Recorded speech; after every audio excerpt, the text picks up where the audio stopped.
Good afternoon, everybody, and welcome to the February Brown Bag Talk from the Center for Historical Research.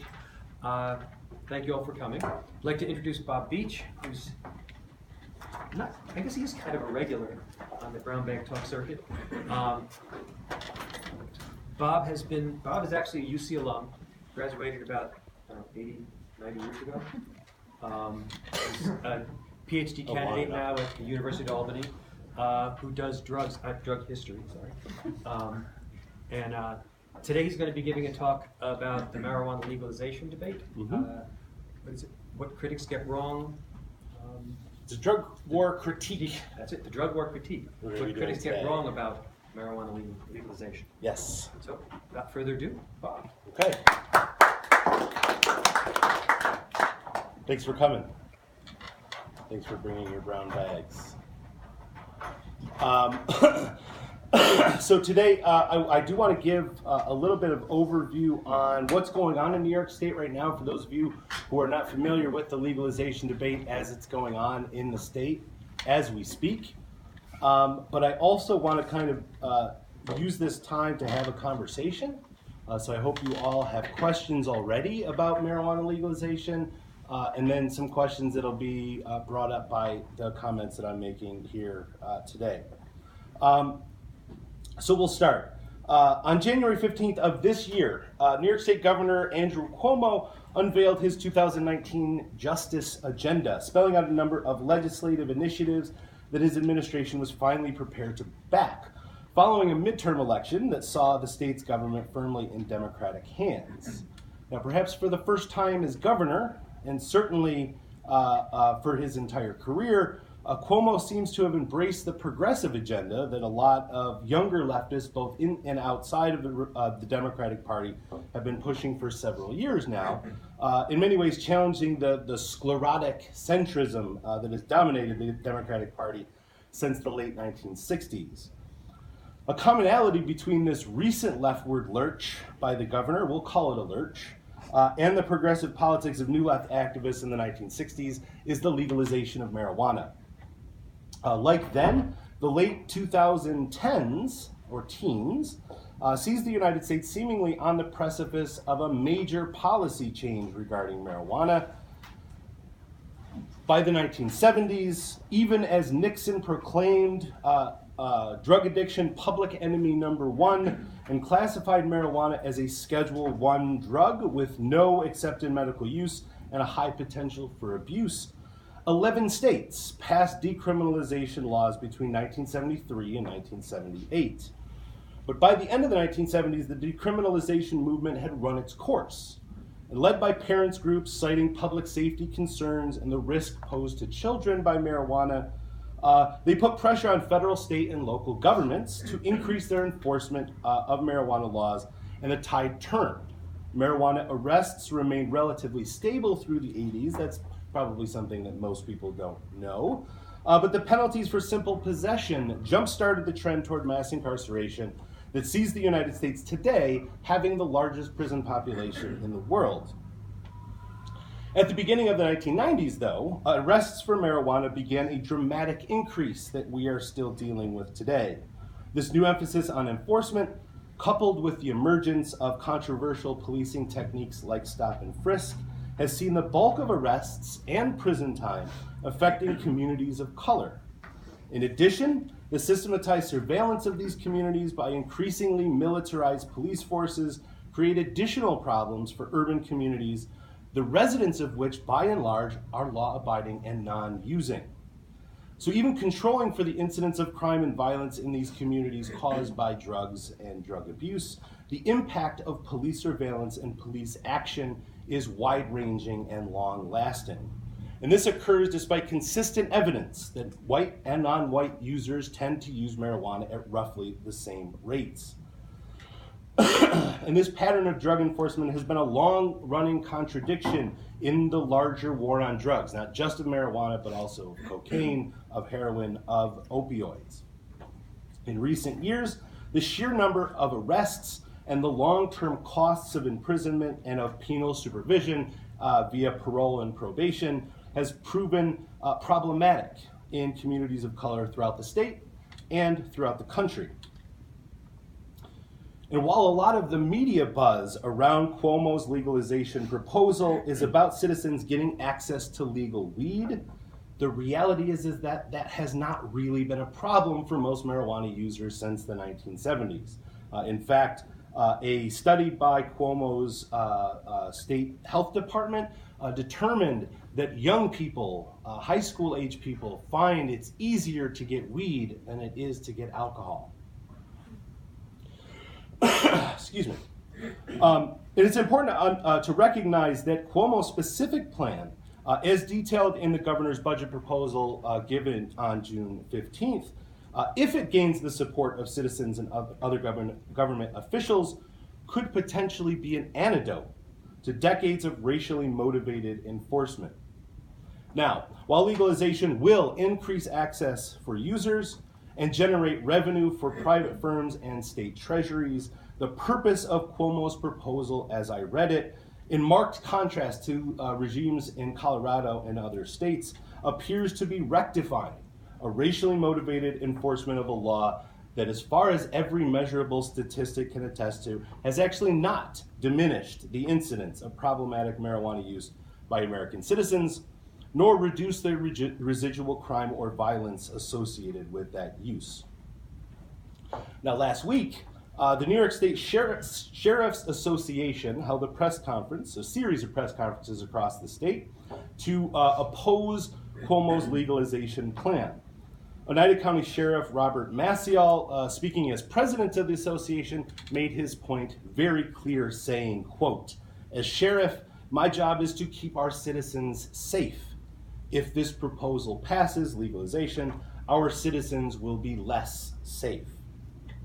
The Sheriff's Association added to a growing group of activists, including the Parent-Teacher Association, other law enforcement groups, and the New York State Association of County Health Officials, who have all made similar announcements in opposing legalization.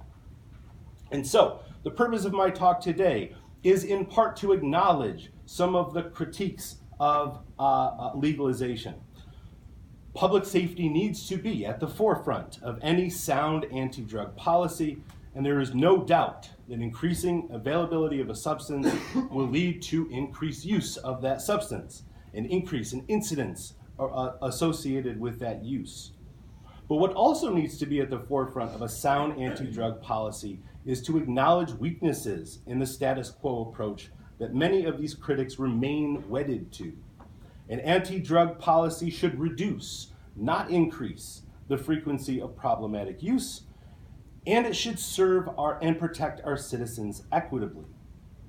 And so my purpose here is to acknowledge these critics, but also to sound the warning bells that Cuomo's plan, while ambitious, will need the vocal support of citizens, specifically white middle-class citizens, to get the results that the proposal seems to promise. And so my conclusion is this: Black lives matter. The concerns raised by the opponents of legalization, while legitimate, reflect the power dynamics of the status quo enforcement paradigm and the marginalization and erasure of poor communities of color as merely the historical source of drug abuse and drug addiction, and not a site in need of public support and attention. That when Rob Maciel stridently declares that our citizens will be less safe, he's using a coded language that is common to the war on drugs that suggests that the protection of white suburban communities from the danger posed by urban communities of color is the purpose of the war on drugs. And again, despite the overwhelming evidence that this approach has not only failed to protect those communities, but has had a devastating impact on vulnerable communities of color.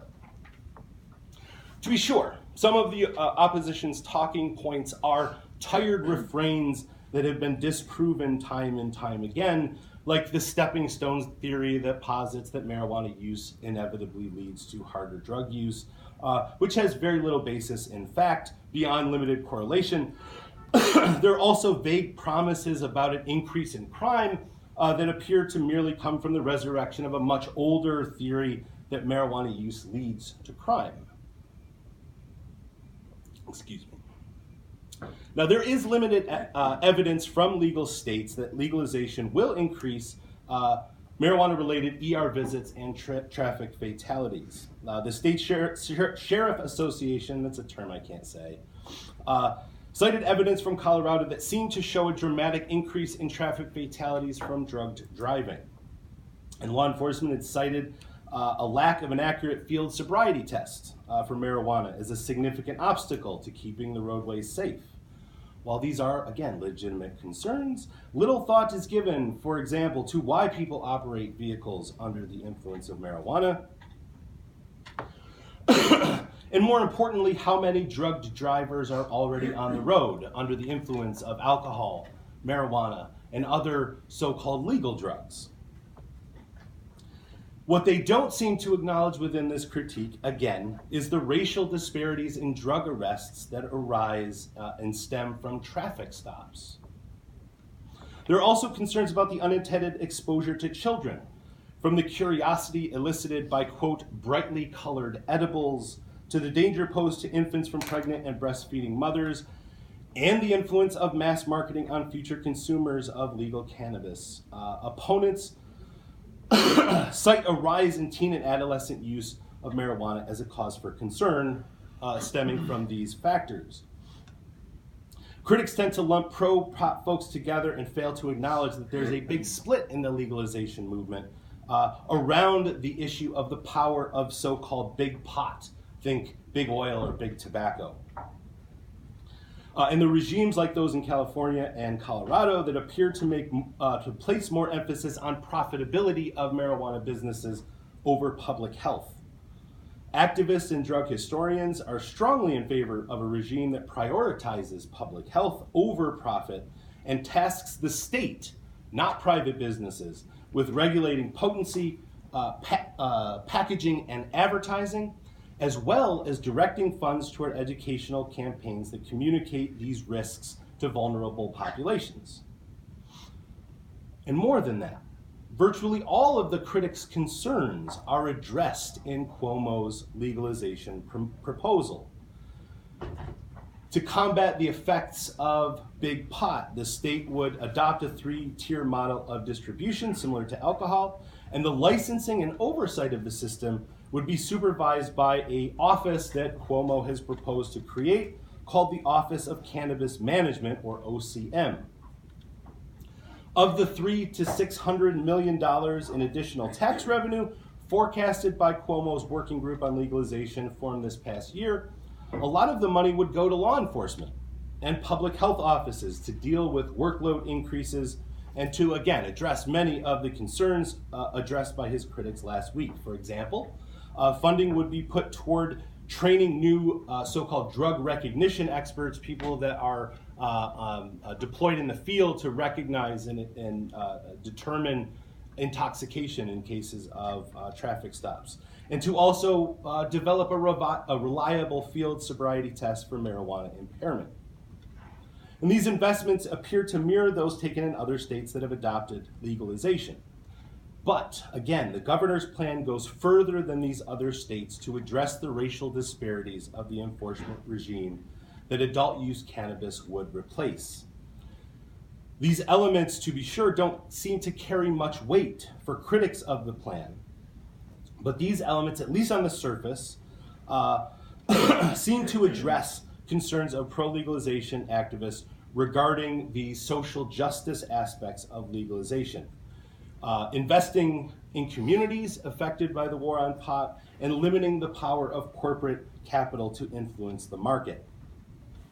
In terms of limiting the power of corporate money, the Office of Cannabis Management would, quote, encourage equity through craft growers and cooperatives, and provide training and incubators to ensure meaningful and sustained participation by communities disproportionately harmed by cannabis prohibition. That is word for word from the budget proposal from Cuomo's budget proposal.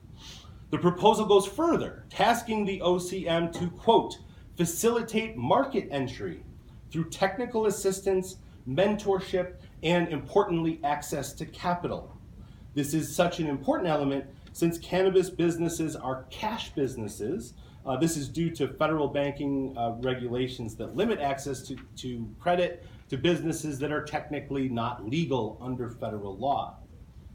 In addition, prior convictions on drug charges, folks on parole or probation have in other states and would continue to have in New York less access to licensing for grow operations or retail dispensaries.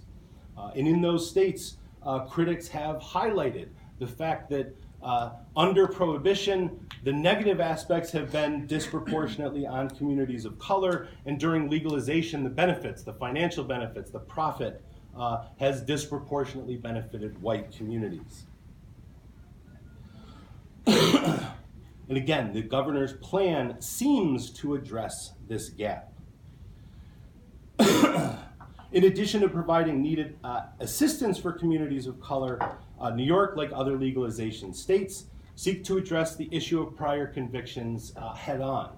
The governor's proposal would task the OCM with, quote, supervising a restorative justice initiative that would review and seal cannabis convictions and eliminate collateral consequences of conviction, such as parole violations, and again, encourage investment in harmed communities.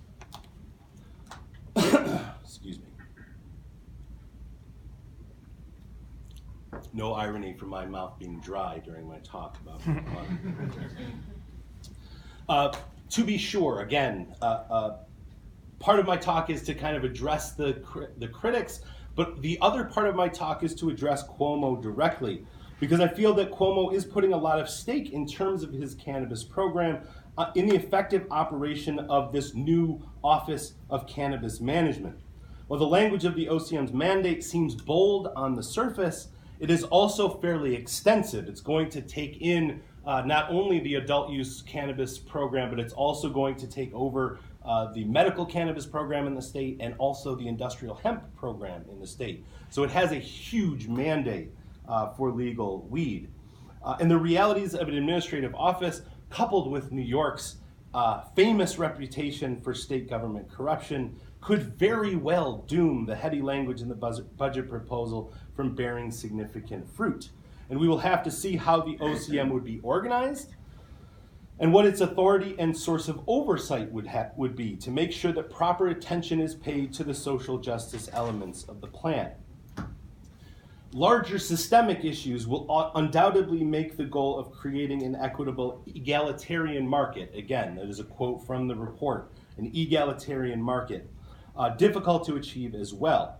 There is significant concern, for example, that a rush to legalization, which is something that is being proposed by Cuomo, would allow for the 10 firms that are currently licensed to provide the state's medical cannabis industry, would allow them an inside track on the provision for the adult use market. And more importantly, would create an entrenched political constituency that could potentially water down or eliminate social equity provisions of the legal regime or place undue influence on the Office of Cannabis Management to ignore or to lightly enforce those provisions. New York City Mayor Bill de Blasio, who has recently, very much like Cuomo, jumped on board legal weed, has vocally warned against the corporate influence in his legalization stance. So in many cases, these issues would remain, even if licenses were open or even directed toward poor communities due to, again, federal banking regulations, the potential issues with the administration of the law through the Office of Cannabis Management. And finally, addition to that, evidence from Colorado also suggests that the racial disparities that marked the enforcement of marijuana prohibition continue, and in many cases are exacerbated in adult use markets, as law enforcement focuses its efforts on stopping unlicensed production and distribution, underage distribution, and out-of-state trafficking. While all demographic groups in Colorado saw significant drops in overall arrest numbers in Colorado since legalization, the racial disparities in existing arrests and imprisonment have actually widened in some cases. So the takeaway to all of this is that marijuana legalization appears to be coming, appears to be inevitable. There are still limits. We will see, hopefully not like the 70s when decriminalization led to a redoubling of efforts at prohibition. But the bigger questions that are raised by this legalization debate have roots in the overall war on drugs. And I want to kind of talk about that in your questions about legalization and in our larger discussion that we're going to have in a couple of seconds. That's all I have. I'll take your questions.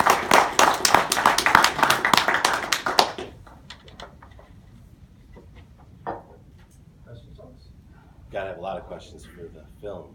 I'll let No, you somebody guys, you all had your hands out first. You brought up some points from that, like the racial disparity in Colorado. Yes. The gap is widening on imprisonment.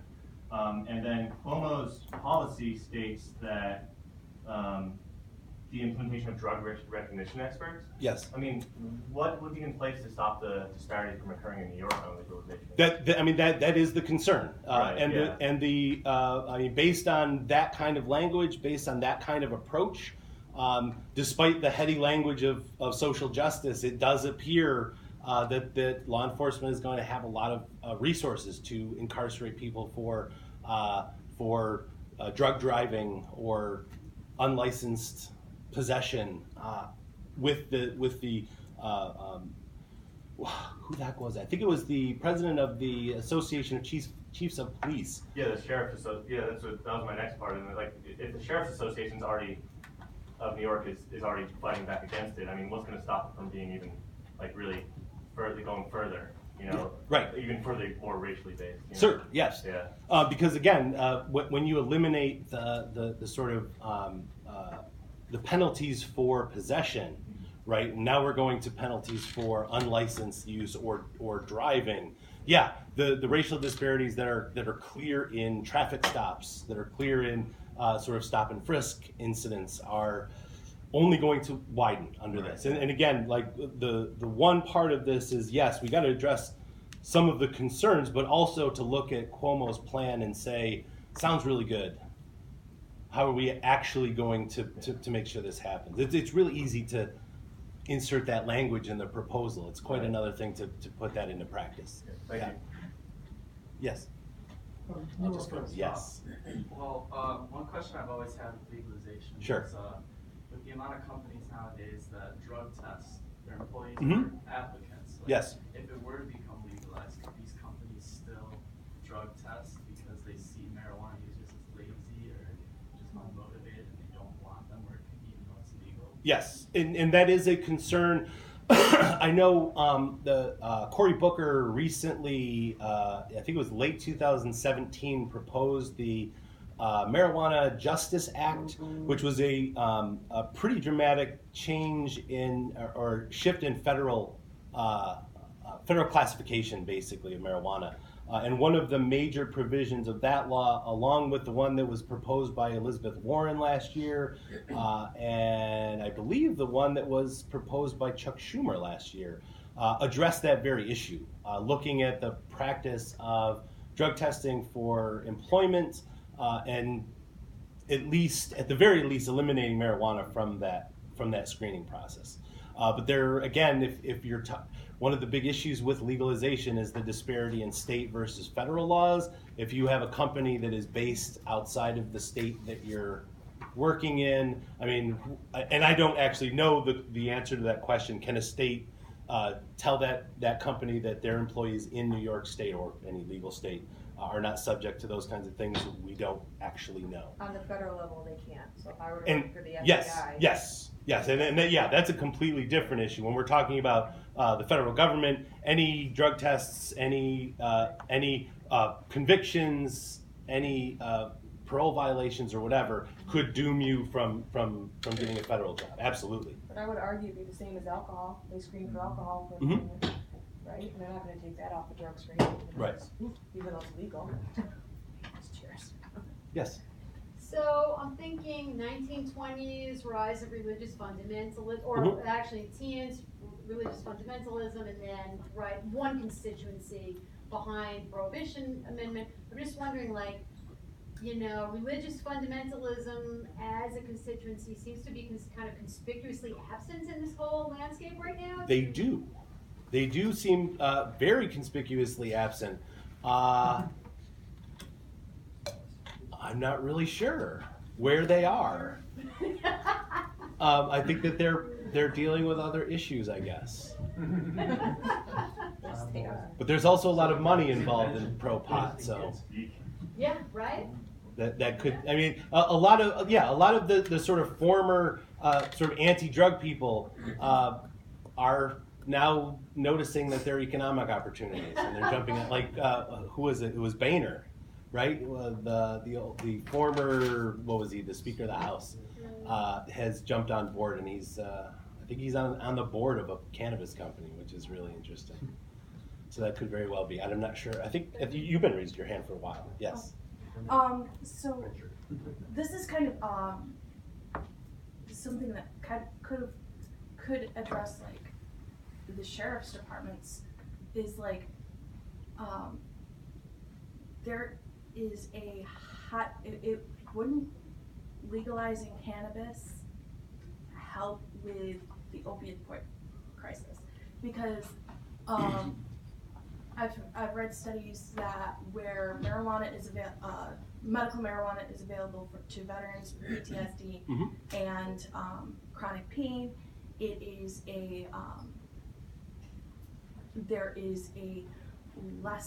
there's less use of opioids, and it's the same with completely civilian populations.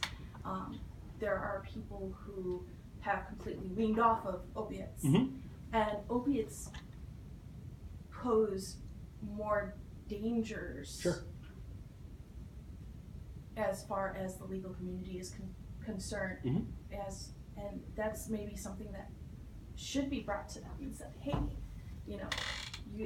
that will save the population, because you won't have to worry about being called for overdoses, or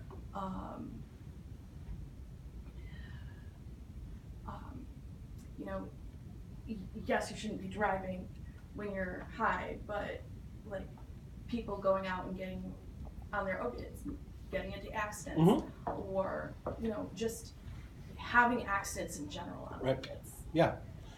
So the jury is still out on how a legal regime will actually affect the opioid crisis. The suggestion, as you point out, that cannabis is being used for pain management is a legitimate thing, right? And it's a way to sort of wean people off of opioids.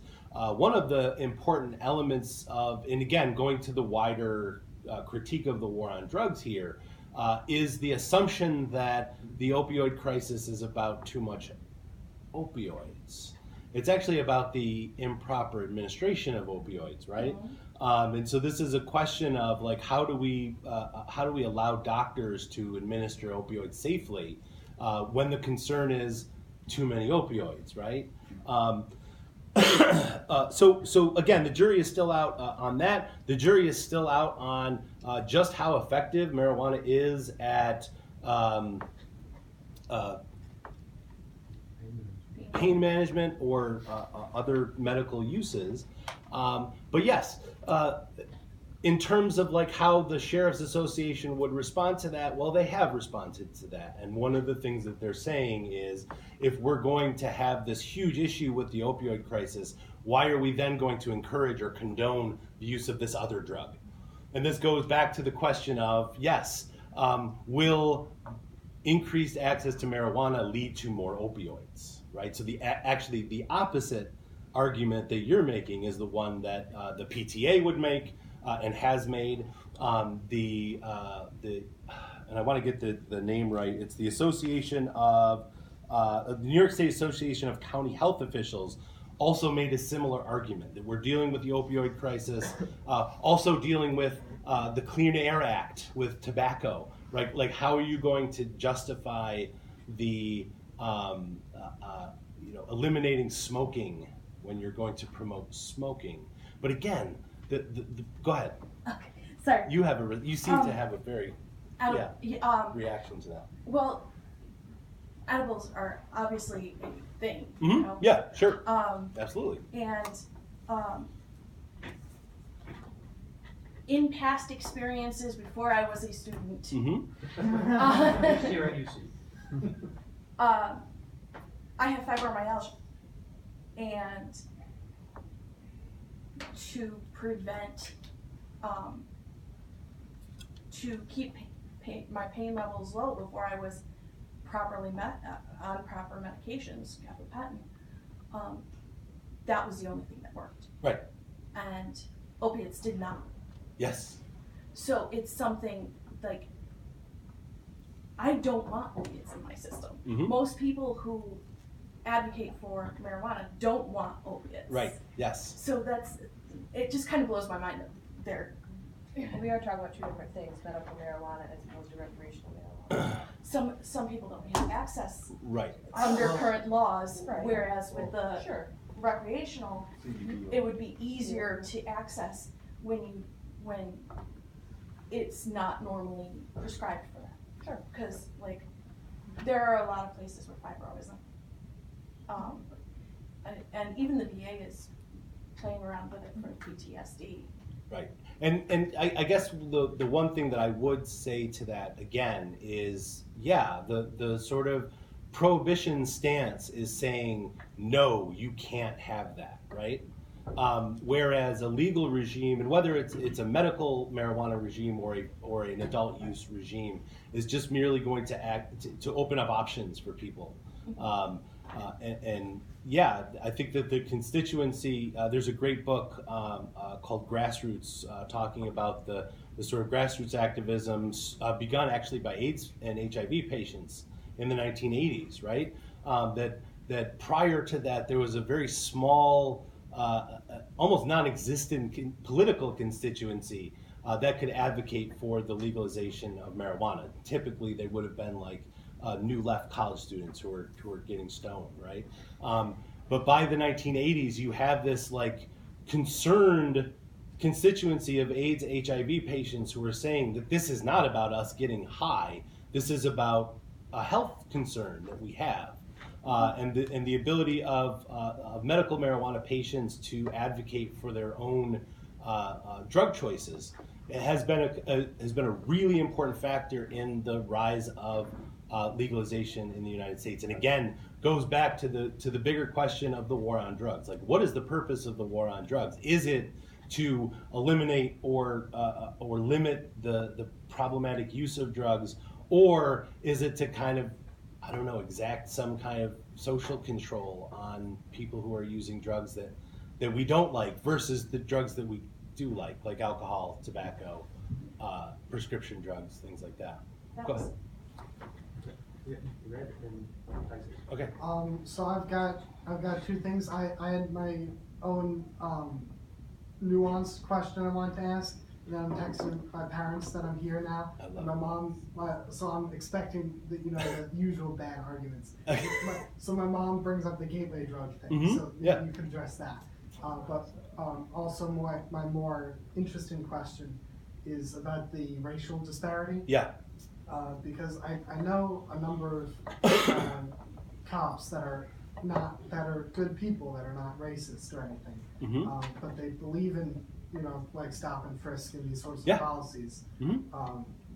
So even though they're individually not bad people, somehow you get this racial disparity. And so do we have any sense of why that happens? Yeah. So the important thing to understand from a historian's perspective is that it's historically contingent. That's how this happens. The evolution of the drug policy in this country has been skewed in a racial way. When I teach my drug and alcohol history course, the main argument that we make in the class is that drug control is not about the drug.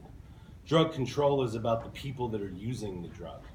And we find more often than not, even when we're talking about the same drug, when we're talking about medical, that was the debate, right? Medical marijuana versus recreational marijuana. We go back to the 19th century and talk about smokable opium versus morphine, right? We associate smokable opium with Chinese immigrants, and so we want to eliminate that. And it's actually the first federal ban on drugs was the Smokable Opium Act 1875, I think.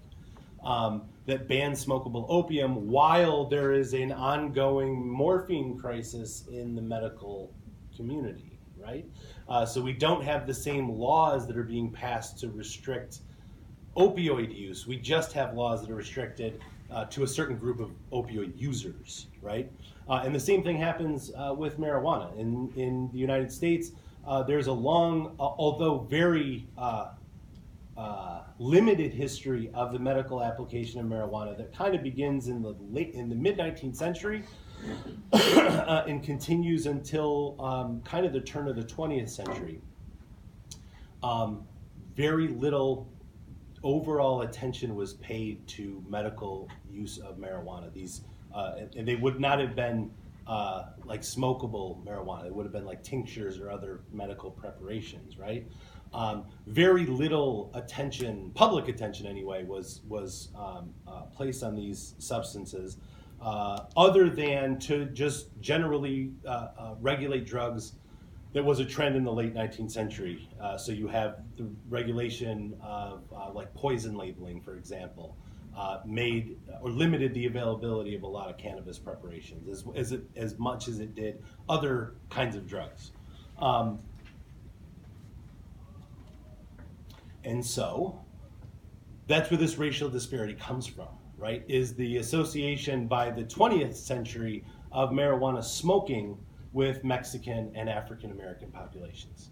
And the concern over drug use stems from those communities and not from the medical users that are prescribing, again, very, very limited amounts of medical cannabis until the turn of the century. But the concern is over the Mexican migrant workers and the African American jazz musicians who are influencing white kids to use these weird cigarettes that are making them violent.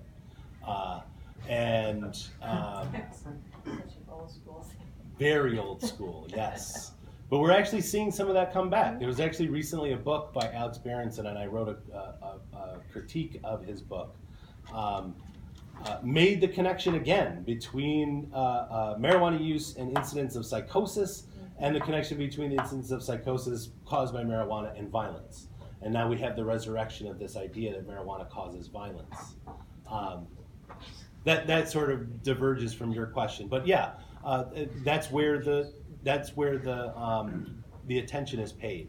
Now, when we get to the 1960s and we see the rise in marijuana use by white middle-class college students, that's when the attitude toward marijuana begins to change, right? There's actually an incident, I don't think there's anybody here, but those folks who took my short marijuana course last semester learned of a Mississippi legislator who in 1977 was a very strong proponent of strict regulation of marijuana until a member of his family was arrested for possession and sentenced to 3 years. And then he became a very strong advocate for decriminalization of Mississippi, and it was passed in 1977. So again, this is not about the drug. The drug is irrelevant. It's who is using the drug, right? And when young black teens are using the drug, it's very easy for a society such as ours to point the law at those folks and say, we've got to do something about that. We've got to protect our suburban communities from these urban communities. It's a completely different issue when we're talking about white folks, right? Right, but so in a historical context, absolutely. But my question is more so, I still don't really quite understand how that comes into modern day. If if there's I don't know how many people are actually aware of the statistic, but because now that there's more perception and data that the usage rates are the same regardless of race, then anyone with that understanding in a law enforcement position shouldn't be going after one particular group more than any other. Right. So the reason for that is the kind of embrace of statistical models for policing that have basically placed the bulk of police patrols in poor urban areas, right? And so again, this is a question of defining what part of society needs to be surveilled for drug abuse or drug trafficking, and we're going to put our resources there. You don't typically see a lot of patrols happening in suburban communities compared to urban communities. And again, this it has evolved along with the war on drugs, the war on crime, the demographic changes brought about by the end of World War II, the rise of the suburban communities that are largely segregated by race, and the subsequent attention of police forces again on these urban communities. And it just so happens that if you have an urban community that tends to be segregated based on race for other reasons, then it stands to reason that most of your arrests are going to happen where your patrols are. Right. And so again, it's not the question then becomes, we have to challenge the paradigm, right? To reevaluate, why do we put so much police presence in urban communities when the incidence of drug use or drug abuse is the same in an urban or suburban community. But then the question becomes, I mean, is it going to be politically palatable for police departments to start breaking down doors in suburban communities? Probably not, right? And that has a lot to do with it as well, right? It's a lot harder to justify breaking down a suburban door than it is an urban one. And again, these are larger systemic issues that go well beyond the scope of the war on drugs. So I think you answered my question very well. If you want to briefly address some of the more stereotypical arguments. Sure, bring it on. My mom's bringing up the gateway drug argument, Yeah. and my dad's bringing up the laziness and damages your brain argument. Okay, yeah. Yeah. I mean, there's something to be said for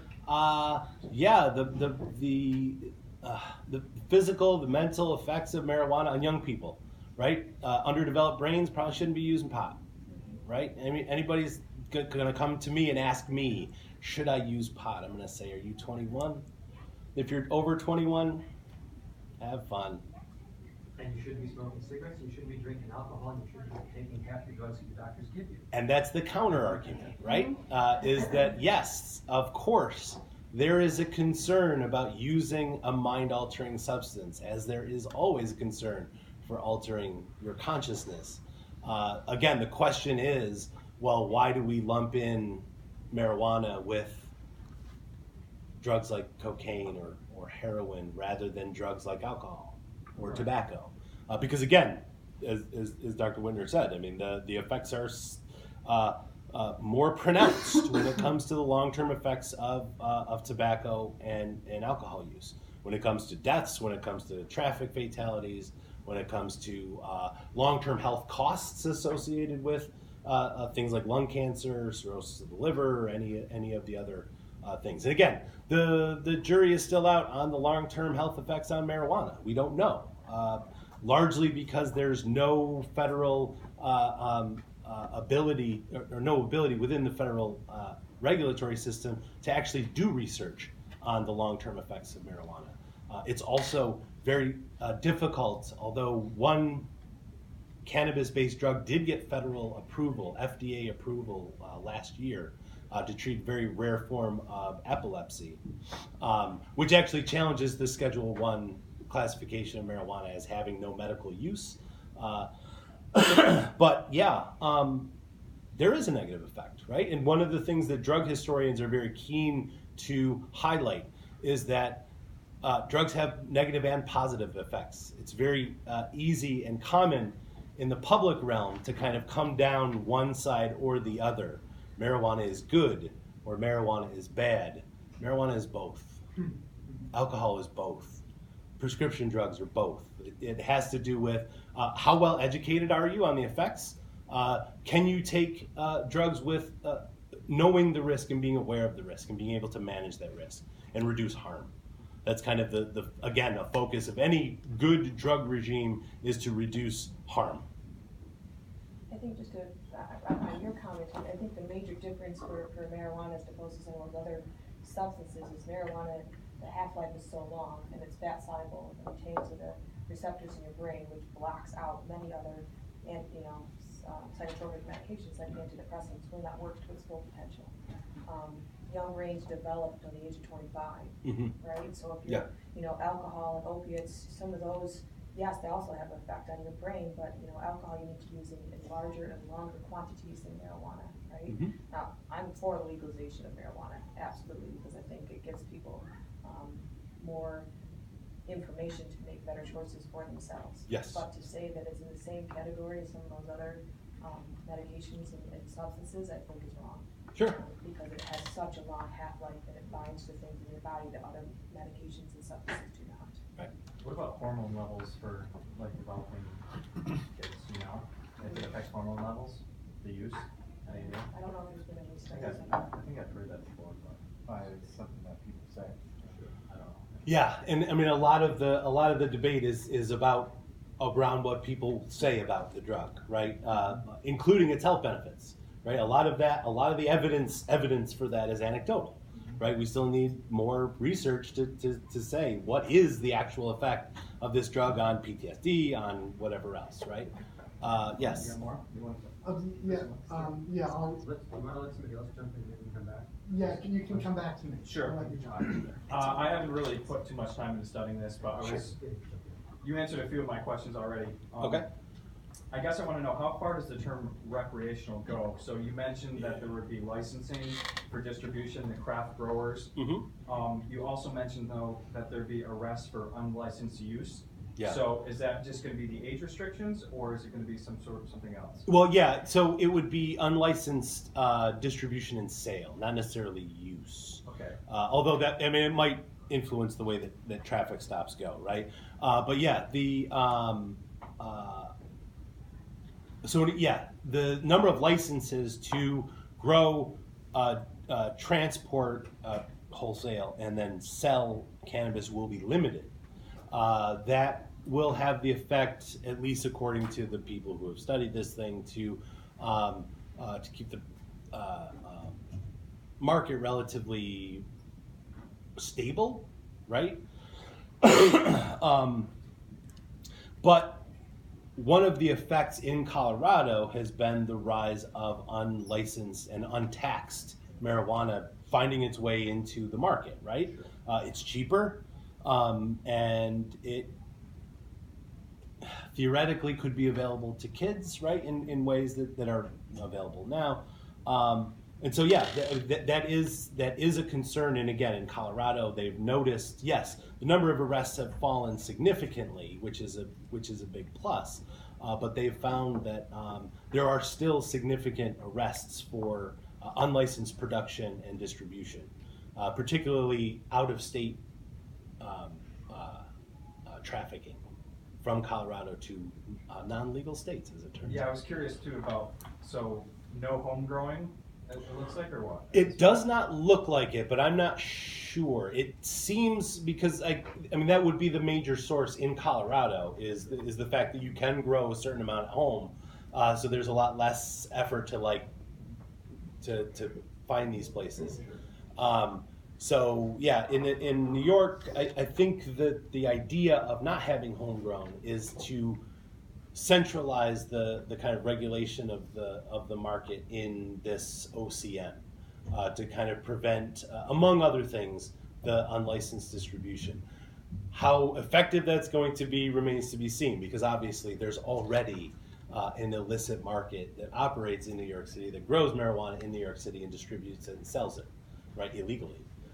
So there's, I mean, how much is that going to go away under a legal regime? It remains to be seen.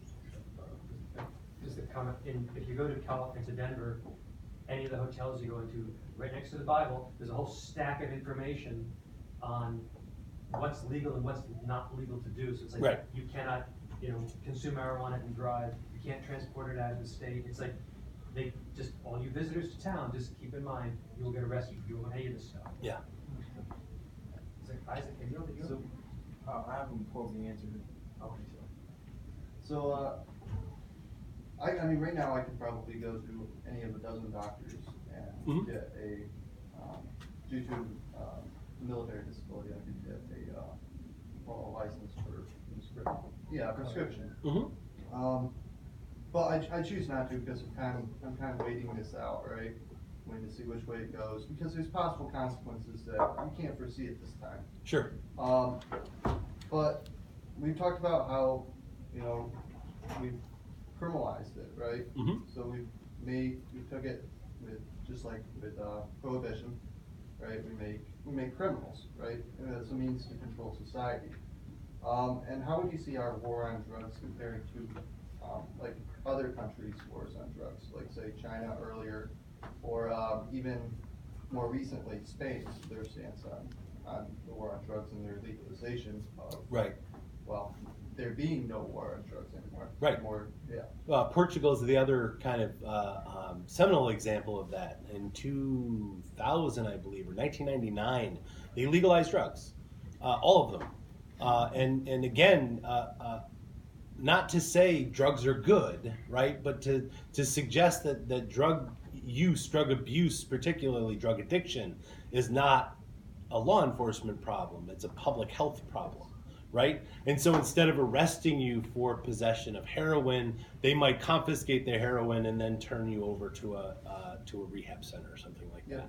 In which they administer heroin, try to wean you off of it. Yes. And use alternative forms of medicine.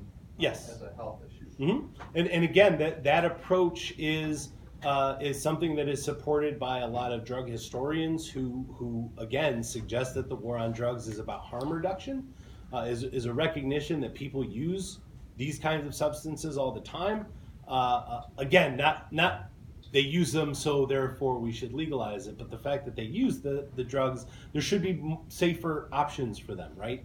That there's an advocate advocating for like safe use sites where you could go and get your daily dose of opiates or heroin or whatever it is, administered by a health professional who's going to make sure that the dose is clean, right? That the method of administration is clean, that doesn't have diseases associated with it. And in places where that has been tried, they've seen some positive results. Fewer people that are addicted, fewer people that have problems associated with use and abuse of the drug because they're not abusing it anymore. That a lot of the abuse of those illegal drugs have to do more with the legal status of the drug than it does the people using it or the method of administration or anything like that. And we've seen that more modern model rise. But how would our war on drugs in the past, I don't know, how many years has it been? It depends. There's the long war on drugs that has been going on for 100+ years. True, if you That's want to where look at the we're gonna broader go. perspective. How would that compare to like China's war on drugs in the 18th and 19th century? I think that and I don't know all that much about China's war on drugs. Maybe Dr. Winter can speak to it. Probably, yeah, I did take Modern China, but it was a long time ago, like 90 years ago. So, but I get the sense that it was a lot more punitive, sort of overtly punitive than the war on drugs in the United States. And again, that kind of goes back to like the prohibition question. Like, can we just throw someone in jail for an extended period of time just for possession of a drug? And that has only been kind of the paradigm in recent years, like after like the 1990s, the kind of push toward mandatory minimum sentences and extended sentences for drug addiction or drug possession, sorry, not addiction. And that seems to be kind of the new paradigm that we're dealing with now, that we're starting to critique on all sides and asking, is this actually helping? Is it actually reducing the amount of problematic use of drugs? Yes? So, as you stated before, you said it's easier to obtain marijuana than alcohol for high schoolers. Mhm. So, in your opinion, which substance would be more harmful to adolescents, alcohol? Again, to adolescents, I wouldn't make a distinction. I would say that they're both problematic for different reasons. And again, not to say try one over the other. Hold off until your brain's done developing, and then you can experiment with whatever drug you want. And again, because we don't know the long-term effect of heavy marijuana use, we can't necessarily say what's the difference between the way that marijuana is going to affect people in the long term versus the way that alcohol is going to affect people in the long term. So I would say that that's an unanswerable question. But I would say both. Both are problematic for adolescent users. Absolutely. Yes? So, not directly about marijuana, but I was wondering, in conducting your research, if you maybe found a correlation or new studies in regards to vaping and marijuana? That's a good question. I have not. I've not actually looked at a lot of the issues surrounding the modern marijuana movement. I know, though, that there are concerns about vaping tobacco, right? What's the phenomenon? It's called popcorn lung. I don't know if that's due to the specific kind of vape material, or if it's a byproduct of vaping. Generally speaking, I actually don't know the answer to that question. But it is at least from advocates. Take that with a grain of salt. They're suggesting that inhaling vapor is less harmful than inhaling smoke. I mean, correct me if I'm wrong, Sounds but right. because but I feel like it's almost like in the same boat as vaping, the current idea of legalization of marijuana, in the sense that there's no long-term study Right. of Yes. vaping nowadays currently. Yeah. So And I would actually look at the massive concern about young people that are vaping nicotine, right, as a significant public health problem that is largely due to like the profitability of these businesses saying, hey, this is a healthy alternative. I mean, the war on drugs is punctuated by moments where this new drug, the most interesting of which being heroin. When heroin was invented by Bayer Chemical in 1898, they were like, safe alternative to morphine. That did not work. OxyContin, same thing, safe alternative. A lot of these new things, and when I first heard of this vaping thing, that's what I thought of. I was like, safe alternative? Maybe, but maybe not, right? We don't know. And again, it goes to that question, like we have to actually find out, right? And I would say vaping is probably not the best thing to do. yeah, no, because I think it started off as like a lower nicotine level, but then Right. the current thing that's out now, the Juul and whatnot, it's the same as Right. or equivalent to what the pack cigarettes. would Yeah, be, So. and we can just suck on that thing all day long. Yeah, and there's no, I believe there's no banned, like you can smoke it indoors.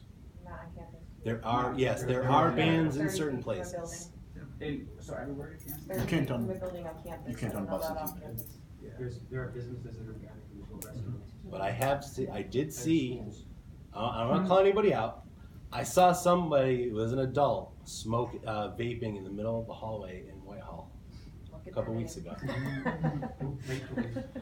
I mean, it's interesting because medical marijuana is available in the vaporized Right. Mhm. In the state right now. Yeah. While, you know, the smoke form isn't. Right. It isn't. Hmm. Yes. I guess it's kind of a shorter question, but in terms of like driving under the influence and the legalization of recreational marijuana. Yeah. What do you think that process would be like if you got pulled over? If weed was legalized, essentially, would it be like the same as like an alcohol stop, where if they think like there's any suspicion, they would like make you like, I guess like measure your like the blood alcohol content, or would it be like a no tolerance kind of? Yeah. So the question kind of goes to the way that cannabis or THC remains in your system, right? There's no equivalent to a breathalyzer, Right. for marijuana. And as far as I know, the way that they currently test is with a blood test, right? And there's a certain receptor. I might just be spitballing here. There's a certain receptor that is used as a indicator of the presence of cannabis in the system, but again, there's very little scientific evidence that suggests that there's a relationship between the presence of that and intoxication, which is a completely different thing than presence in the system. And so that's kind of the big issue with law enforcement when it comes to traffic stops is before it was just simple possession. You had possession, we could then establish whether or not you were high or not. It was more or less irrelevant because the possession was what was illegal. Now it's going to be a question of like, well, we need to be able to establish Probable cause of intoxication. right. Use the munchie test. We could use the munchie test. And so it would require a little bit more investigation, which I have not done, into the what these drug recognition experts do in the field, because they are tasked with detecting intoxication of a number of different drug substances, and there are a very limited number of them that are currently operating in the state. And somebody from the Chief of Police Association suggested that the state would need something like 650 of these to be trained under a legal regime. So it does suggest that observation would be the way to determine intoxication, which doesn't seem to be a very reliable legal standard, right? And quick interjection. Sure. So this blood test thing, is this like a test you and send it to a lab, or is this like a diabetes kind of on the spot? That I don't know. Because it doesn't seem that It's usually, problematic if it's like a on lab the spot. test. It's a lab test, and they can, like a high positive would correlate with use maybe this morning, but not necessarily with impaired driving. Right. Right, so that's why there's. And that's the issue, yes. How do they, Yeah. how do they do field sobriety tests for somebody has a prescription for oxycodone or hydrocodone or gabapentin? That's the question. All of which give you a nice buzz. Right. Impair your driving. Yeah. Is there a way to do field sobriety tests for that other than having you attempt to walk a straight line? Right, and the question that should be raised there is, where is the concern over impaired driving under prescription drugs? The quick push for this kind of a test again suggests that this is an institution that's wedded to its old paradigm, right? That the only way to prevent drug abuse is through punishment, right? We've got to have a way to punish these people. This is a question you might have the answer for, and it's not marijuana, it's opioid use. Sure. Is there really an opioid crisis? And if it is it a race-based opioid crisis? Is it the white middle-class kids who are using opioids, who are basically getting all the oxycodone or whatever, and that's the crisis? Or is it evenly across society? Because every news program is like opioid crisis, opioid crisis. Is there really one? Wow, that's a good one. I'm gonna pass on that too. I'm gonna mostly pass, but again, I would say that the opioid crisis is in large part due to the inability of doctors to adequately treat their patients with opioids. I know somebody who is on opioids who, in contrast to what you were saying earlier, can't use cannabis to manage her pain. And so it's really important that that she have access to opioids. But the problem is there are limits on doctors who are willing to kind of maintain people on opioids, because that is seen as a problem. And what happens is when a doctor is no longer able to treat their patient on opioids, they are forced to either doctor shop, which is one mark of the opioid crisis, or go to gray or black markets for their supply, and that's where you get all those problems. Yeah, that is significant increase though in Oneida County since 2010 of opioid-related deaths. I would say yes, it's a crisis across races, Is it ethnicities. illegal use of control, of like prescription drugs, or is it heroin? It's both. Both. Usually the prescription drugs lead to the on-street prescription sales or heroin use, but it's mostly prescription drugs that lead to prescription sales. And is it race, are we seeing it evenly across For the racial most boundaries? part. Okay. Although it's not the perception, it's right here. Right. And that's the other interesting part is there's the perception is that it is, Race-based. yeah, and it's white this time. And that's why there's a lot of That's the crisis. sympathy for opioid users rather than like in the 90s, right? The last opioid crisis that we had where it was send the police, Well, I think right? there's a big switch from heroin to prescription drug use, and I think the majority of people that maybe have insurance coverage. Right. Right? Yes. They're upper to middle class, Mhm. so those are gonna be your prescription drug users. Right. So back in the 90s, it was mostly street heroin, where now it's your stay-at-home moms that are getting prescription drugs because they had a nose job, Mhm. right? Or your athletes that blew their knee out and they got inappropriate, prolonged prescription drug use when they should have been sent to rehab or pain management. Right. Yes. You said that marijuana is a Schedule 1 drug, which Yeah. means that it has no medical properties, and Mhm. federal and even reliable testing cannot be done to prove or disprove its Mhm. medical properties, but it's considered to still have medical properties. Why is it still a Schedule 1 drug if it's still considered to have medical properties, and what would have to be done by officials to allow testing to remove it from the Schedule 1 list? Yeah, that's a good question. Part of the answer to that question is federal law. There is a proposal, and I can't remember the name of it, but I can find it for you.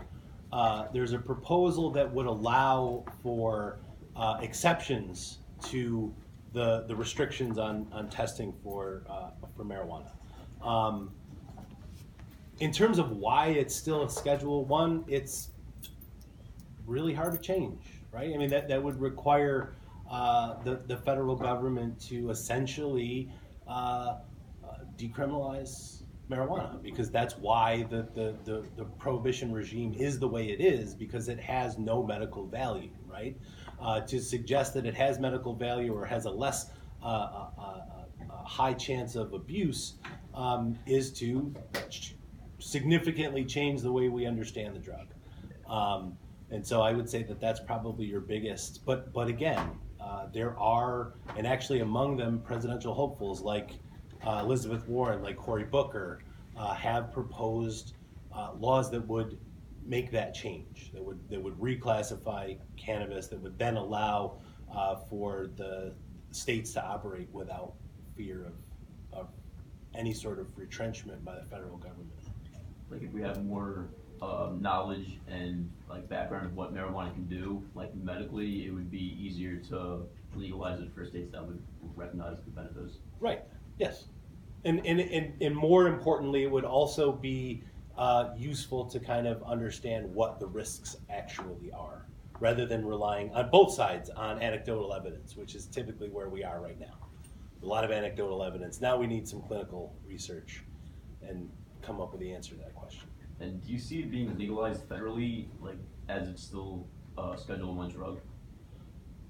Or should it be like reduced? I like to think that I see it being legalized federally, but that's a very ambitious thought, because again, we've thought that before in the 70s. It was very close. But it just took a group of concerned citizens, concerned parents, putting pressure on the government to change its stance. So it remains to be seen. Okay. Thank you very much.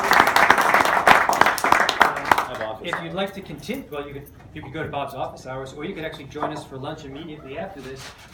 We have a tradition with the Brown Bag Talks. Bob's going to have a full set of these by the time he's done here. He gets his very own UC coffee mug. You have to have lots of coffee or water. Thank you very much. Sure. And stay tuned for next month's Brown Bag Talk, second Wednesday.